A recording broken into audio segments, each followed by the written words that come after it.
Welcome to Cosmic Comics, Games and Collectibles, your den of geekism.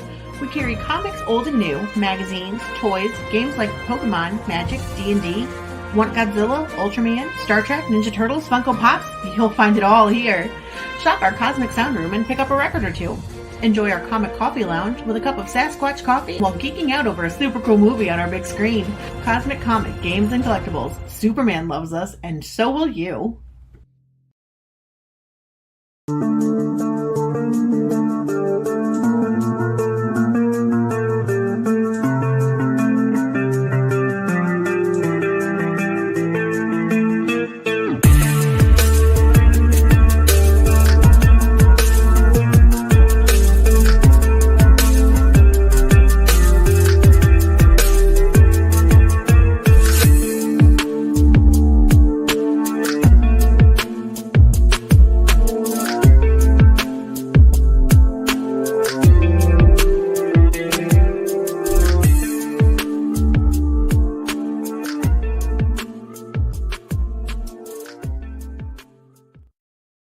Hi everyone, Jason Hunt here, inviting you to join us every Saturday morning for news, the week's headlines in science fiction, fantasy, horror, comic books, video games, plus Comic-Con updates and the weather, and the occasional interview along the way. We call it Good Morning Multiverse. We hope you join us every Saturday morning at 11 a.m. Eastern, 10 Central, right here on Sci-Fi for Me TV.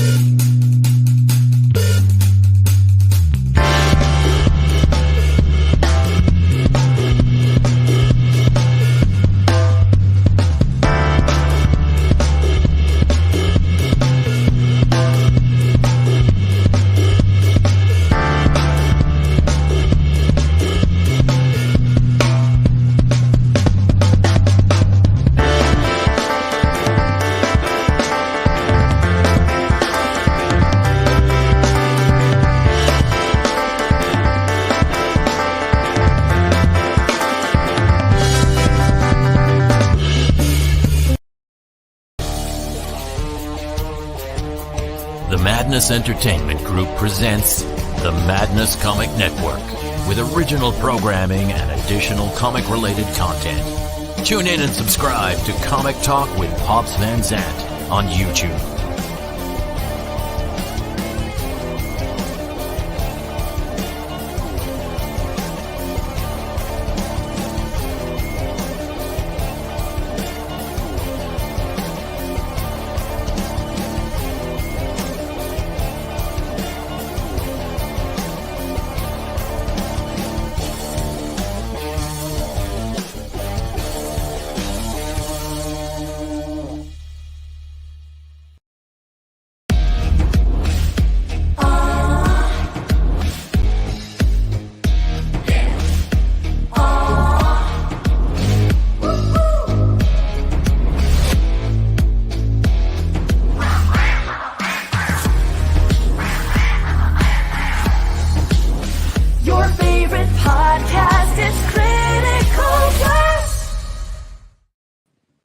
Ladies and gentlemen, Alexandra, Faye, Sadeghian.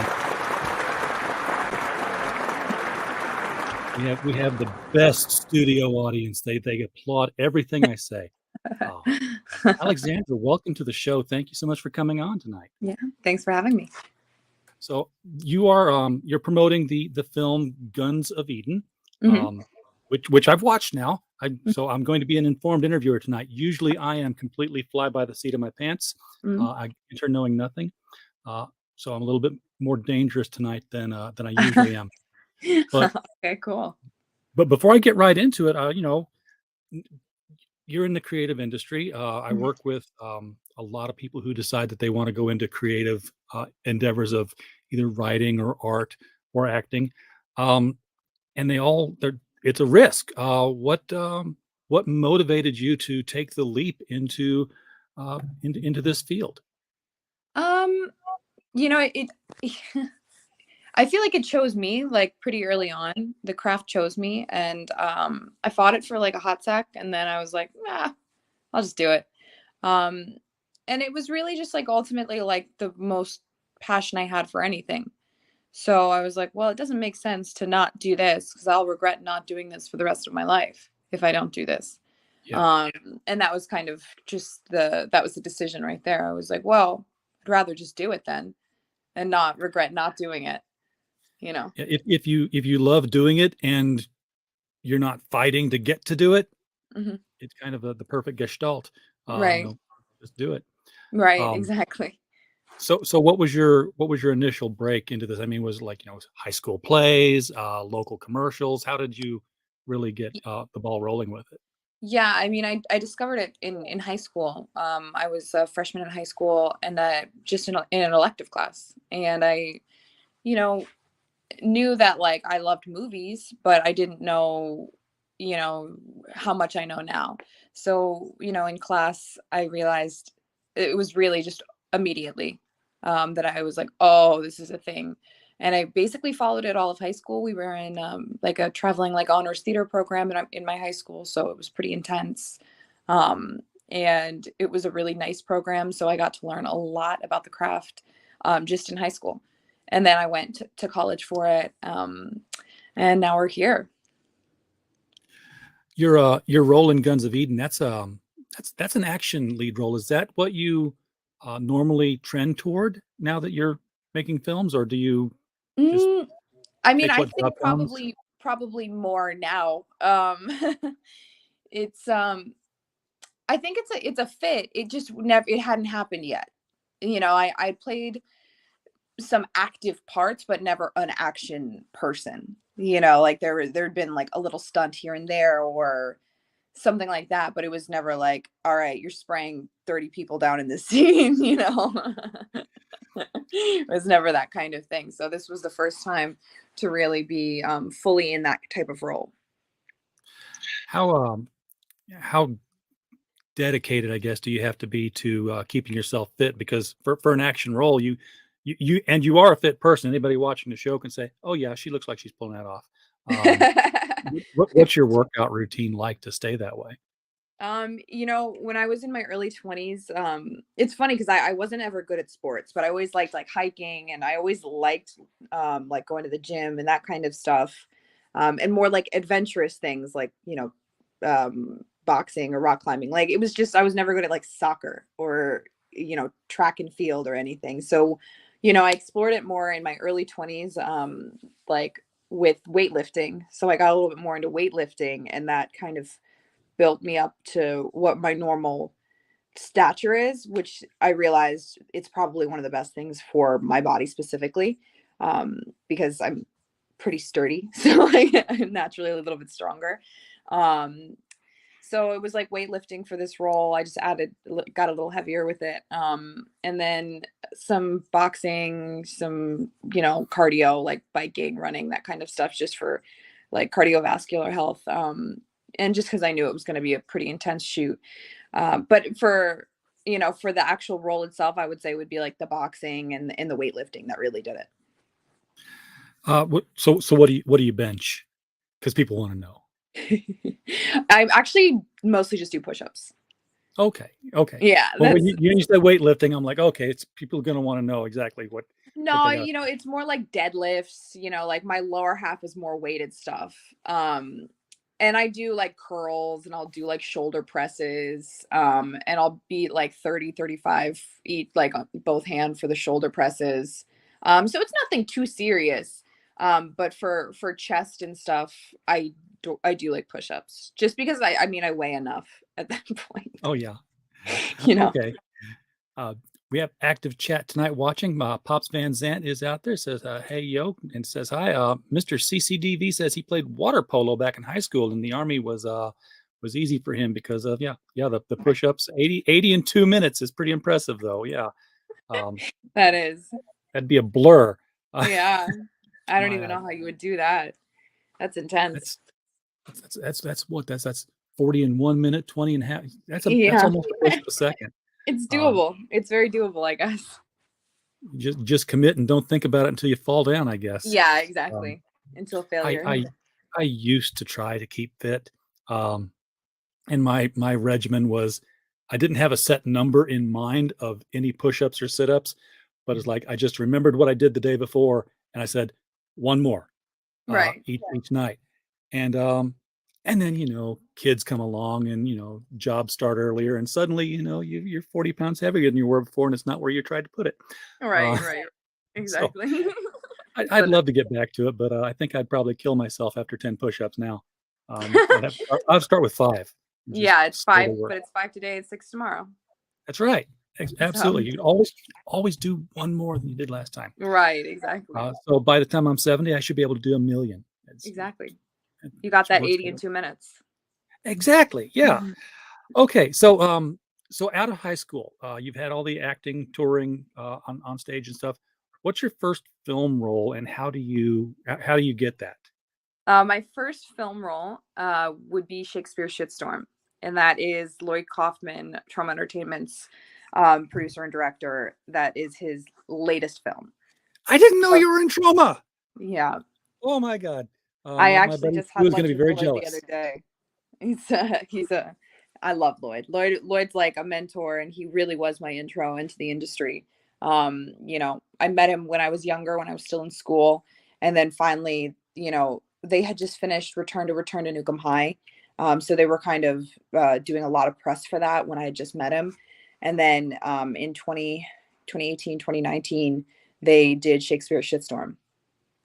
So that's when that was like, and that's when I was really starting to do professional acting and not just training, because up until that point, I had really just been training.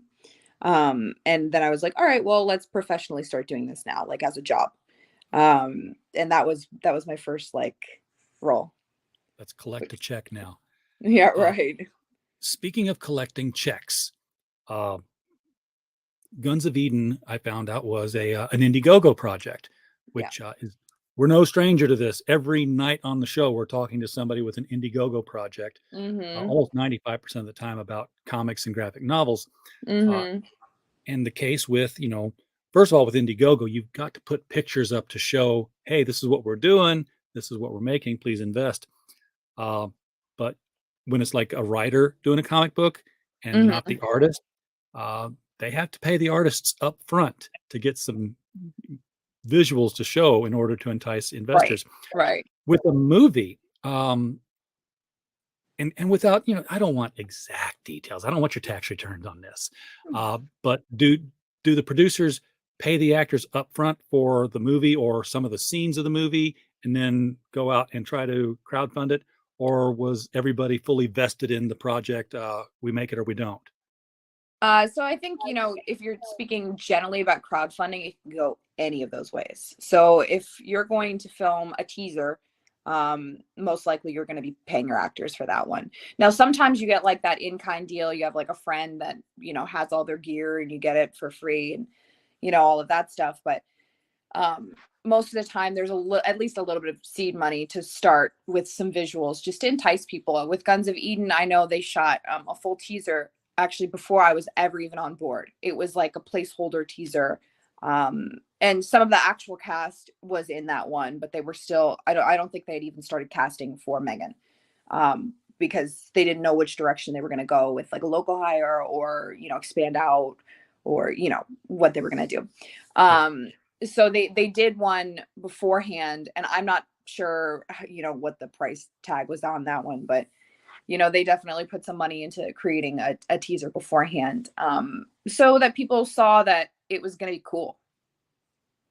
Yeah, and the crowdfunder raised $80-something thousand. So for a movie, that's a low budget. But you guys didn't really need. You know what? I say you didn't really need a whole bunch of special effects, but you had a lot of explosions and squibs and and sometimes I'm surprised where green screen gets used where I wasn't thinking about it. Yeah, exactly. It's it's good if you can't see it. It's good if you can't tell, because then you're staying in the movie, and that means that we did our jobs. So, how did you find out about this project? Did they come to you? Was there a listing somewhere that said, "Hey, we're looking for somebody to be a police officer"? So we actually, like a few years ago, I had met my friend. He's a director based out of LA.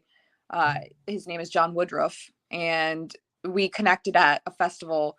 It was one of my friend's festivals, and we'd been staying in touch, you know, mostly through like social media. And we're like, okay, one day we're gonna work together. He has this awesome movie out, and he's like getting into pre-production for the second one, but we haven't known each other during like, you know, him filming a film. So we've been staying in touch for years, and then he says, hey, my friend is casting for this film. He's a really, really great filmmaker. I think you should reach out to him. So he sends me, it was a Facebook post, and I'm honestly not on Facebook too much, so he had to send it to me. I think it was outside of Facebook. So I reached out, actually heard nothing back. So then a few months later, I reached back out and I said, hey, you know, hope we can work together at some point, you know, like, you know, appreciate you reviewing my stuff, whatever, you know, just like a follow-up email. Sure. And you know, what I found out later was the one that I had sent an email for ended up getting put on the back burner, and that Guns of Eden had ended up becoming the movie they were doing. So I sent that follow-up email, and within like 30 minutes, I got a response saying that they wanted me to read for this role of their film. And I was like, oh, that was incredibly fast. And, you know, I read the breakdown, and it's like this really, really cool character. And I'm like, I can do this. Like, this is like right up my alley of something I would want to do and I think I could pull off. So then we went through with the audition process, and here we are. And the film is out there. In fact, folks, if you want to see this film, there's a link right below here that will take you to Amazon. It's available in lots of places. We have an affiliate link through Amazon. It helps keep the things rolling along here. We don't make a whole lot, but if you want to click it and get it that way, you know, we'd appreciate it. But you can find it anywhere else that's currently being sold on DVD or streaming. So the plot in its barest sense here, I don't want to give any spoilers away here, but you play a police officer who accidentally, and because you have really good aim, accidentally shoots another police officer dead.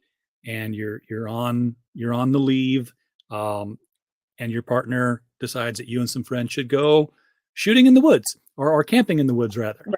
Camping, yeah. And while you're there, you just happen to witness a murder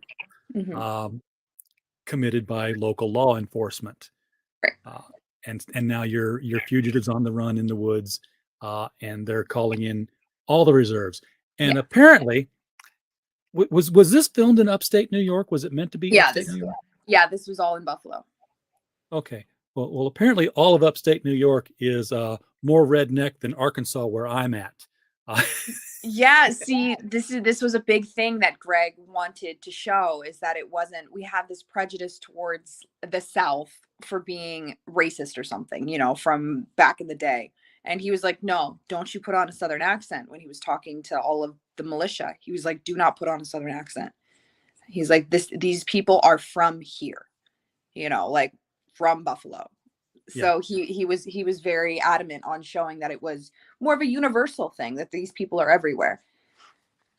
And it was interesting because it was obvious, and yet it was downplayed. I mean, you only heard one time when Preacher, the man's last name, says, you know, we have 4 people out in the woods.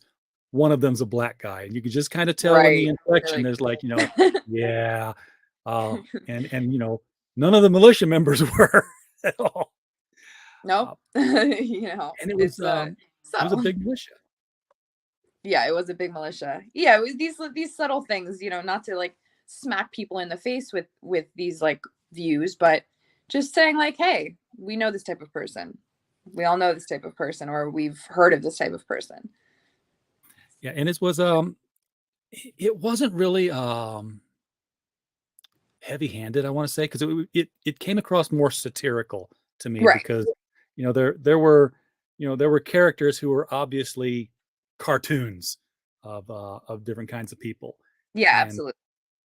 And you know, your congressional candidate who poses with the guns, you know, getting ready to go out in the woods and help shoot while she's posing for her selfies and kissing her gun. It's like, Yeah. we've seen that person. We know these people. Exactly. It was just saying, hey, this isn't too far off from the world that we live. So on the set, there were lots and lots of guns. Yeah. How many were real? None. We had no real guns on set. Is that standard? It depends. It's whatever the production wants to do. You know, these were all cold guns. We weren't firing actual blanks on set. This was all done in post. Okay. So you were just kind of like going bang, bang, bang, pulling triggers. Right, exactly. And then the effects added later. So it's a little bit more acting because you're like, I have to imagine that I'm doing this right now for everyone that was shooting a gun, which is everyone in this movie. But it's definitely a lot safer. Were the hits also post-production, or did you have the little explosive squibs that would? The hits were also post-production. Wow. I believe they might have had a few practical ones. I don't know those like little intricacies, but I know the majority of the hits were in post-production. That was really well done then, because I thought that was a lot of ketchup packets that would. Nice, good. I'm glad we fooled you. Well, the reason I ask about the guns is, and this has been bothering me mentally for some time here. You know, we had the tragedy with Alec Baldwin, right? Who picks up a gun on set and fires it at somebody, and it's a real gun, right? And I'm just like, everyone's blaming him for not practicing gun safety. I'm like, what actor is supposed to know that the gun is not fake? And how would you know? It's also not his job. Like, I understand he's a producer on that film, but like there's an armor that is supposed to be there that is handling the guns and doing the safety for the guns. It is not the actor's job to do the safety for the guns. So ultimately, it's really not him. It was actually the rest of production. I'm just, not everyone. Why a real one would be there anyway? I mean, because I don't authenticity maybe. If they're shooting blanks, I don't know if it needs to be, because I don't know, like I'm not well versed in special effects, to be honest. So, speaking to a specialist, he would be able to help more. But maybe because they're firing blanks, because I believe they were using blanks in those guns for the effect in camera. But for me, I'm like, I don't necessarily think it's worth it, because we used a bunch of fake guns, and I see lots of films with, real guns, and they all look the same. It's just like not worth almost, killing someone or killing someone, or just putting that many people that are making a movie at risk, because that's a lot of people on set, with family. Yeah. It's, everything there, I think an actor would expect to be a cap gun. And I don't know if you can even tell the difference by weight. Yeah. You carried a lot of guns in Guns of Eden, and this was not a gun safety movie, folks. There were people with fingers on triggers the whole time. There was no trigger caution.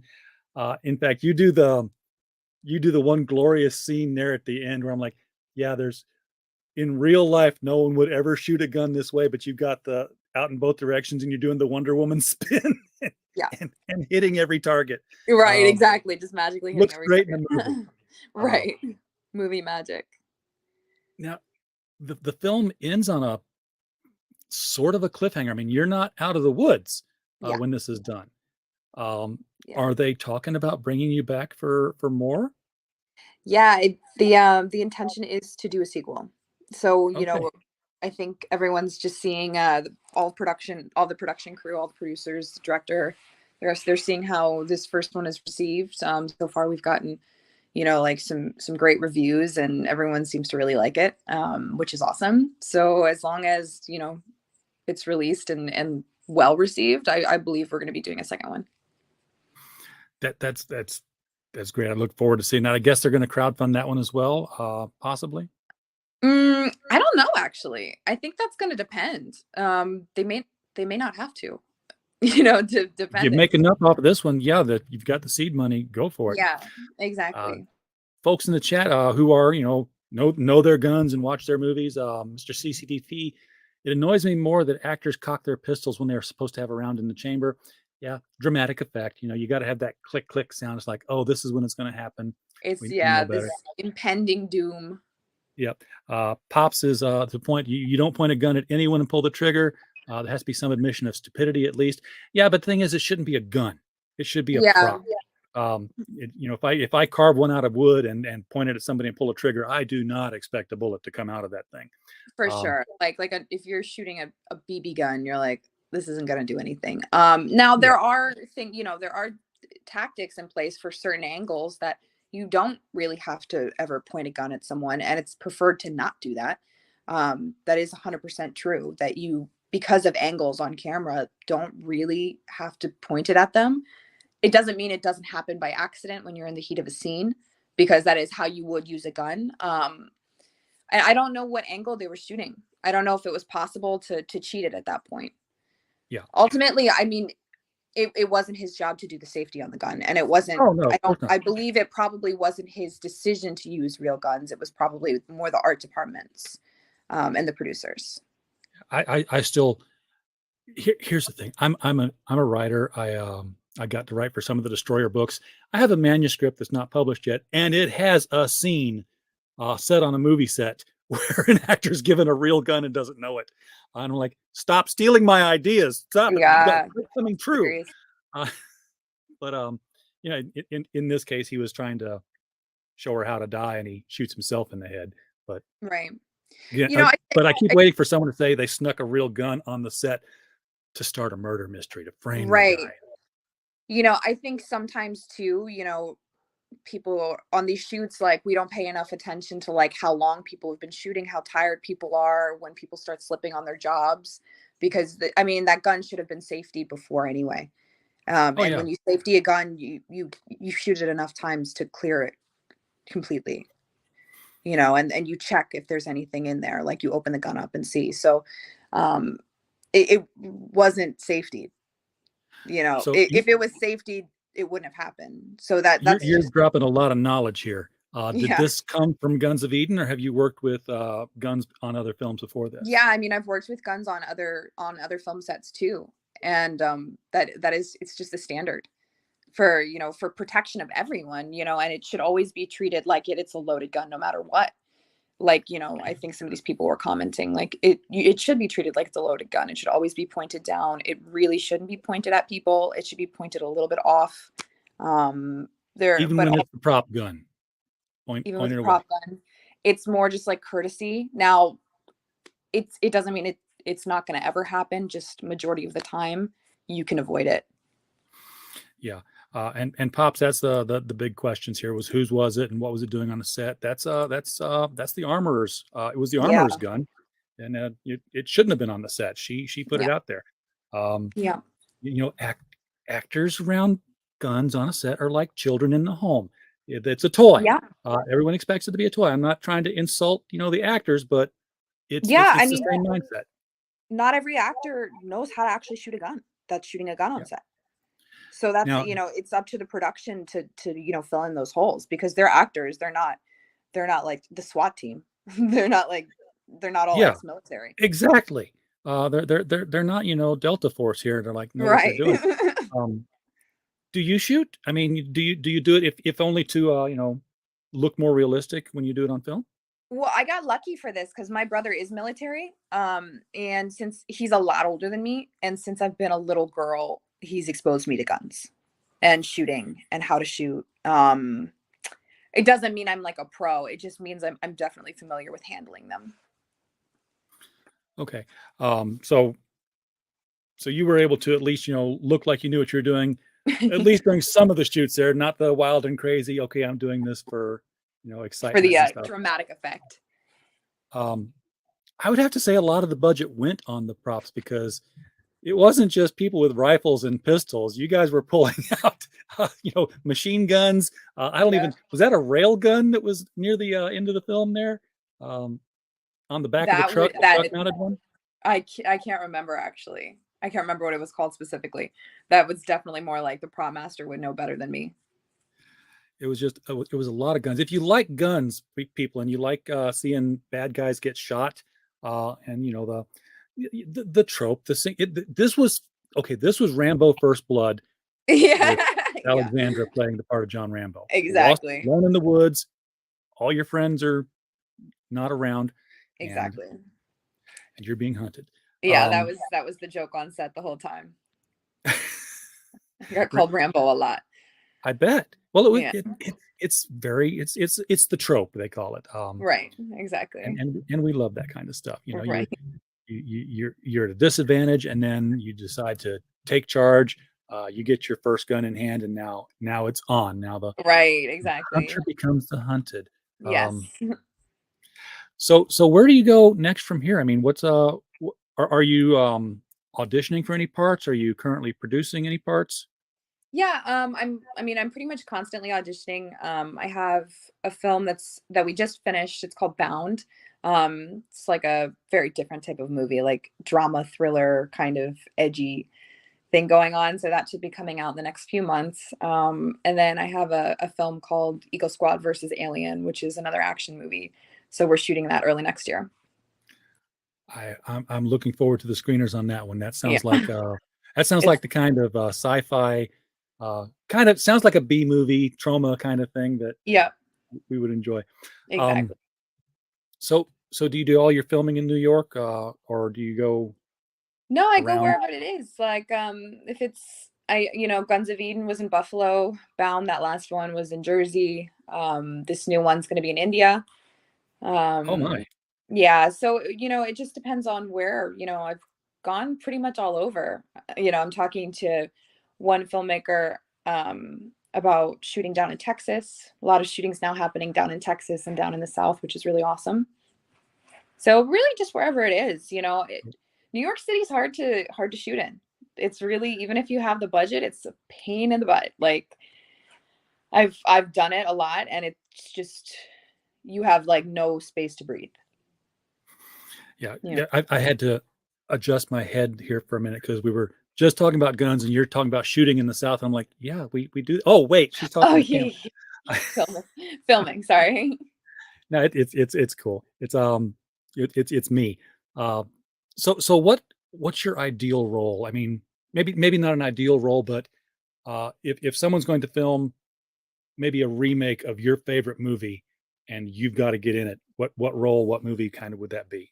I love this question. So I have two of Because them. I'm the only one who's ever asked it. I know. Yes. Absolutely. The first time I've ever heard this question. I love it. The first one, the more mainstream one, would be Poison Ivy. Since I was a little girl, I dreamed about being Poison Ivy, which is kind of messed up because she's like the villain, but I think she's awesome. And I don't think we've ever gotten a really great interpretation of her. And I've seen it a lot.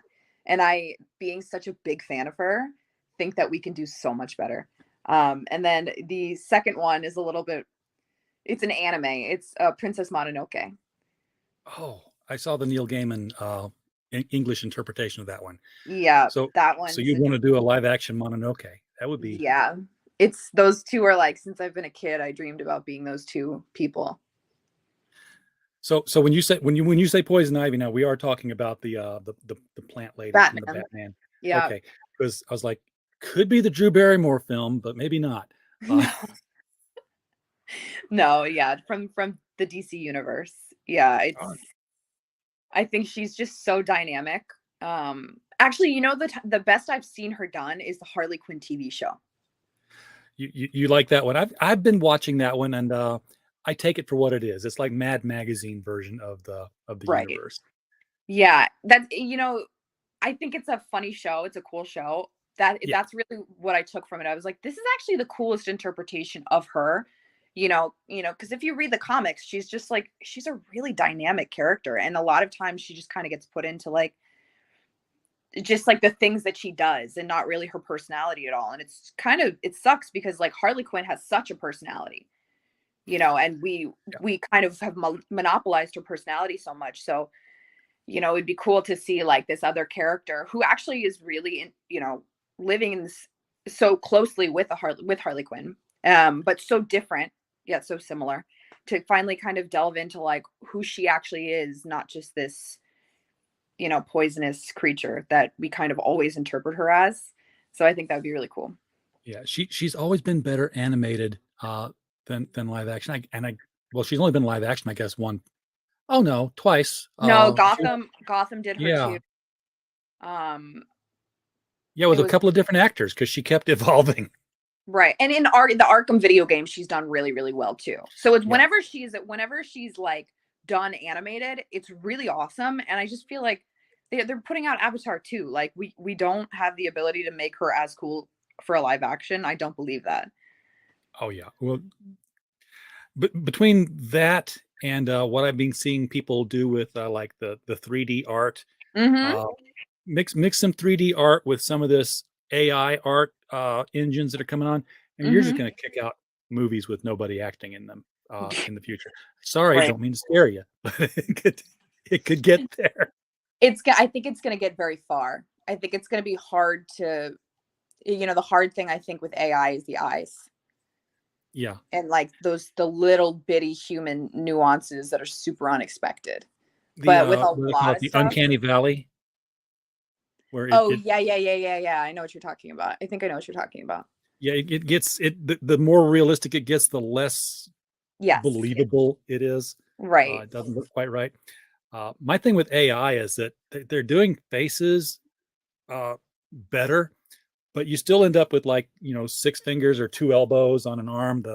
It hadn't figured out how to do hands yet. Right. Yeah, we're still working out the kinks, I think. Yeah. Does backgrounds wonderfully, which is what I use it for.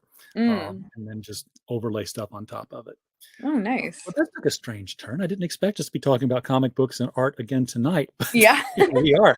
So you were watching Poison Ivy as a kid. Were you reading any of the comics? I mean, were you a geek girl? Were you a geek girl? I don't think, I always say this because I always like these things, but I can never recite things. And I'm not so obsessed with anything super nerdy. So people are like, oh, you don't actually like it. But I was a nerdy kid. I was a very nerdy kid. You were in drama club. Of course you were. I mean, come on. Yeah. Anime all the time. I played Bionicles. I played just all this crazy stuff. And even now I geek out on random things like Lord of the Rings and anime and and I can hear the chat already. What? I can hear the chat already going, one of us. Right. I know. It's true. Right, I mean, it's some interesting stuff. I'm glad that there are more people enjoying it. I keep, sometimes I look at my own kids and they're like, I don't care about that stuff. That I'm like, no, you don't understand. Somebody's got to carry this forward. So right. I'm glad exactly. there are more people still enjoying it. Absolutely. I have pretty much come to the end of all the questions I had to ask, and I don't want to just keep you on for the sake of having you here. And when I could let you go, but is there anything about this movie or your future career plans that I haven't asked about that I should have, that you're wanting to make sure people know about? I think just, Guns of Eden is it's intense. It's a lot of action, but it's also a lot of fun. It is. It doesn't take itself too seriously, I think. And, again, it's a B movie, gun revenge, strong female lead, blow things up all over the place thriller. Yeah. And exactly. you can get it right down there below the video, folks. So with that in mind, I just want to thank you for coming on the program tonight. This happens. Sometimes I leave the back door open, Alexandra. Oh, yeah. And visitors pop in. Pops, you have a question, sir. Pops Van Zandt from the Madness Comics Network, with whom we are affiliated and simulcasting at the moment. Yes, I could not let RJ just fade off like that. We have a whole bunch of people in a huge network, and there's a few of them that would probably love to get you out on their show and help you promote this upcoming movie. Yeah. Okay? You said book because that's what we do all the time. Book. This is what we do, exactly. We're partnered with the guys over at The Dorkening, Leo Pond, the Still Toking Network with Benjamin Bartlett and Jeff Homan, Nita Lanning over there at the Raging 2 Network. So many of us. There are so many of us that just want to get eyes on what you do. Oh yeah, that would be awesome. The main one I have to mention though is tomorrow morning at the Tuesday Morning Brew. Our girl Laurie Calcaterra, who is a martial artist and a comic book creator and a short film producer and all kinds of stuff. She'd love to have you on the show sometime. I'm just saying, she had Margene Holden a couple weeks ago from Jurassic Park and Star Trek and 8 million other dang things. She had the lady has a credit sheet longer than my rap sheet. Wow. Okay. I'll get you hooked up with Jeff, Pops, because Alexandra doesn't make her schedule. She's an actress. All right, cool. She has people to do that for her, right? But yeah, I mean, you said it's tomorrow? Or No, I'm saying every Tuesday morning we have a show called the Tuesday Morning Brew. I mean, I'd obviously want you to have time to schedule it. Yeah, no, absolutely. I'm down for, whoever wants to talk about the film and talk a little bit more, in this kind of format. Like I love chatting about it. Cool. Awesome. I will look Thank you. forward to seeing more of you then, because we have this saying, we kind of pass people like you around like a fatty. Okay, we always pass to the left, but we pass you all around. We just make sure as many different audiences can see you and what you're doing as possible. The value of having a network. Yeah, wow. Look at that. Thank you. I appreciate that. You bet. All right, so Pops, I'm going to send you. I'm going to email Jeff right after this. I'm going to send him your email address as a CC and say, hey, make sure you get the right one, the new one. I'll make sure you can DM me before I do that, so I make sure I get the right email address. Cool. Okay. Anything else? Is anybody else going to come in here and try to steal Alexandra away from the show? Now, I know y'all want to. Come on. I'll go ahead and ask one question. What's the most fun you've ever had in the industry? It's got to be on Guns of Eden. Guns of Eden was easily the favorite set I've ever been on. It was just a really good cast and crew. Everyone was really positive, really surprisingly, even the villains were so nice. Like they're such nice people. Like actually maybe nicer than some of like us, like our side. And I've talked about that in interviews where, people are like, what are the villains like? I'm like, they're actually some of the nicest people I've ever met. Yeah, I mean, it was definitely on this film. I'm trying to think of like what day specifically. If there was fun all the time. My favorite was, if you see, like when you watch the movie, you'll see like her going through this huge rock maze. That day was very, very fun. It was very smelly.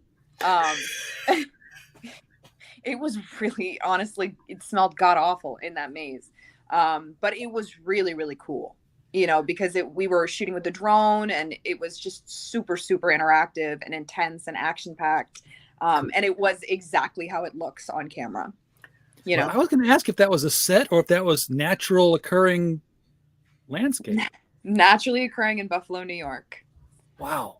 Naturally occurring in Buffalo, New York. Oh my God. Because I was watching you guys run down these narrow rock corridors. Yeah. And I'm like, I'm waiting for her to fly that X-Wing over there and just pop a laser bomb right down the Death Star.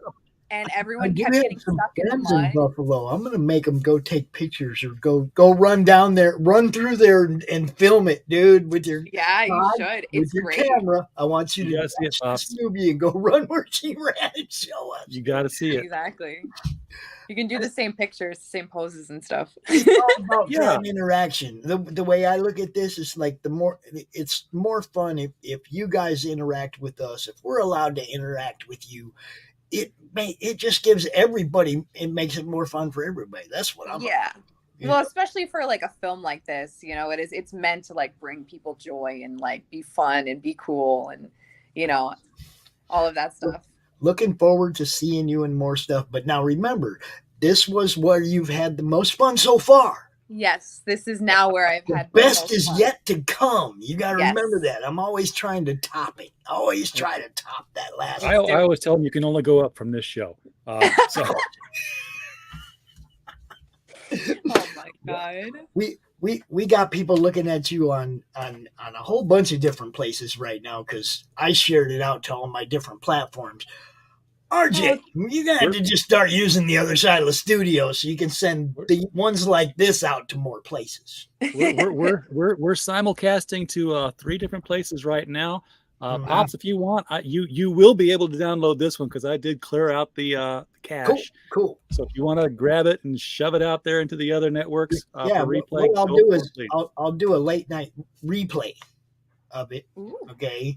In the middle of the night tonight, and we'll get all the Australian people looking at it. And we'll catch them English people getting out of bed in the morning because we have a pretty wide international audience. RJ does too. He really does. So we get a lot of replay action. I know we have our live audience, but then people come in after and like, I was watching this earlier. Now I'm going to go watch this. Yeah, there's so much other stuff on that. It's you can't always get the live views, but you're happy if they're watching it tomorrow or the next day. Whenever they want to watch it. That's the great thing about, the world we live in now. That everybody's their own TV station. And everybody can watch stuff on their own time. Yes. Yeah. And we are actually building a Roku network. We're developing a Roku network right now. Wow, that's awesome. For our kind of people, for comic and pop culture and, for us. So we're just gonna have to do more movies and expand out in that direction. I'm horrible at it, but well, we have when people ask me, I'd say yes, please, content, sure, we'll do it. Yes, and we will need some filler content for the Roku channel when we kick it off. Okay, great. Now she's filler. Okay, thanks. No, Pops. I'm not talking about her. I'm talking about we have some people that have approached Ben and Jeff that have independent movies they can't get seen anywhere. Oh, you're talking about putting movies up there. Yeah, and they're like, we can't get anybody to show it. We're like, guess what? We will. Nice. Yeah, we will. Throw those things up there. 1:00 in the morning. Yeah, put it on. Yeah. Independent films, independent comics, game developing, game demos, all kinds of different stuff going on. It's weird how much people watch in the middle of the night. Some of my favorite cartoon shows I watched in the middle of the night on Cartoon Network. But Toonami, the late night. Those are the ones you weren't supposed to be watching, Alexandra. I know. I know. That's why I'm like this now. Liquid TV, was that what it was? She was watching C-Lab 2021. Was it like Robot Chicken television or something? Purge the Cowardly Dog and all of that stuff. Robot Chicken, yeah, you weren't supposed to be watching that one. Disgusting. Okay. Now we are going to wrap up. We're just I'm going to go ahead and get out of here. Thank you for giving me a little bit of time, and it was great meeting you. We will have you out on some of the shows on the different networks that RJ knows of. See, because he knows a lot of people. He ain't telling nobody. Talk to you later, RJ. Nice to meet you, Alexandra. Nice to meet you. Peace. See you, Pops. All right, Alexandra, thank you so much for coming on the show tonight. I do really appreciate it. And I will get a hold of Jeff and make sure that we can try to schedule on these other networks because there's a lot of people who would want to talk with you that I do know. Oh, awesome. I really appreciate it. Thank you for having me on. Folks in the chat, thank you all for being here tonight. We don't have a show without you. I'm just a podcast falling in the woods otherwise. And of course, as always, while you were here, we just hope you had a blast. Good night.